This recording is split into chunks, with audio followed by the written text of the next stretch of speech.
더불어민주당 지역구 161석, 비례 14석, 조국혁신당 비례 12석, 진보당 지역구 1석, 그리고 새미래 지역구 1석.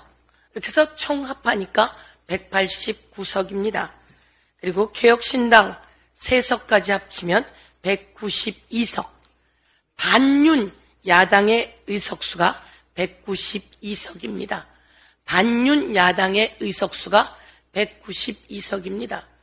윤석열에 대해서 민심이 힘찬 경고를 날린 겁니다.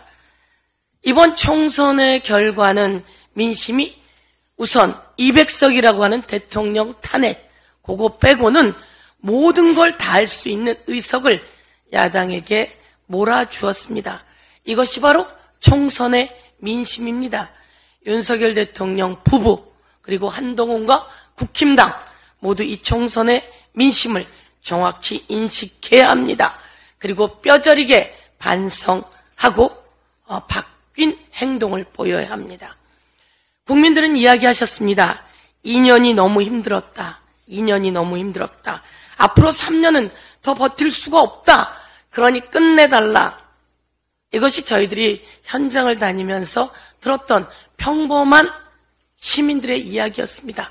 저희가 깜짝깜짝 놀랄 내용입니다.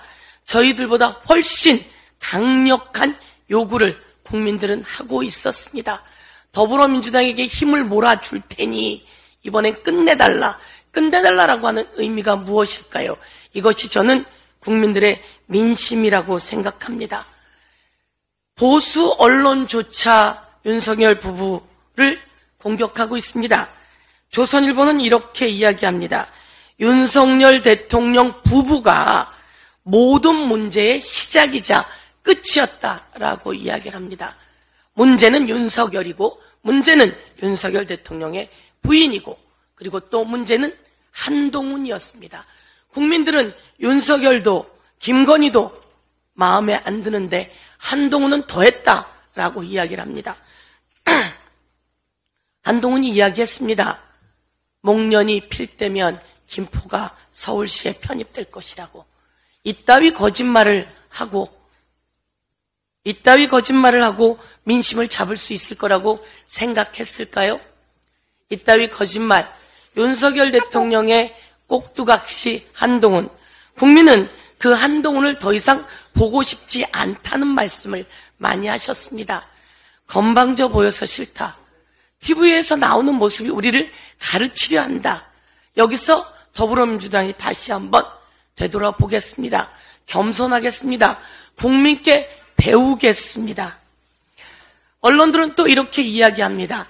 이번 총선 민심은 윤석열 대통령 사람과 생각 다 바꾸는 정치해라 라고 하는 거라고 언론은 경고하고 있습니다. 윤석열 대통령 사람과 생각 다 바꾸는 정치하고 야당과 소통하고 협치해라 라고 이야기하고 있습니다. 그런데 나오는 인사 이야기가 참으로 황당합니다. 비서실장의 원희룡 그리고 이상민 그리고 장제원 이야기가 나옵니다. 원희룡 양평고속도로 게이트의 주범 아닙니까? 그리고 윤석열 대통령의 꼭두각시 노릇하지 않았습니까? 이상민, 이태원 참사의 가장 핵심인 사람을 비서실장 이야기를 한다고요? 장제원, 이 사람 바로 윤핵관의 핵심 아닙니까? 어떻게 이런 인사의 이야기가 나올 수 있습니까? 아직도 대통령은 못 알아들으신 모양입니다. 아직도 대통령은 민심이 얼마나 무서운지 모르는 모양입니다. 그깟 오년 뭐 얼마나 대단한 거라고 무서운 걸 모르는 모양입니다. 이제 이 민심의 총선 결과는 그동안 하지 못했던 수사를 다시 해야 합니다. 고발사주 가장 중요한 문제입니다. 고발사주는 누가 그 핵심에 있었는지, 폭풍 카톡을 날린 한동훈은 왜 폭풍 카톡을 날렸는지 등 이와 관련해서 특검이 제대로 이루어져야 합니다. 국민들은 또 이야기합니다. 최수근 상병 관련한 특검 꼭 해 주십시오. 울면서까지 이야기합니다. 이번에 5월 국회에서 최수근 상병 특검 통과시켜야 합니다. 국민의힘도 협조하십시오. 그런데 대통령이 최수근 상병 관련한 수사 외압 등 관련해서 대통령실이 끼어 있는데 차마 거부권 행사하진 않겠죠. 스픽스가 말하는 언론입니다. 대세는 유튜브, 그중에서 스픽스. 좋아요, 댓글, 구독, 알림 설정.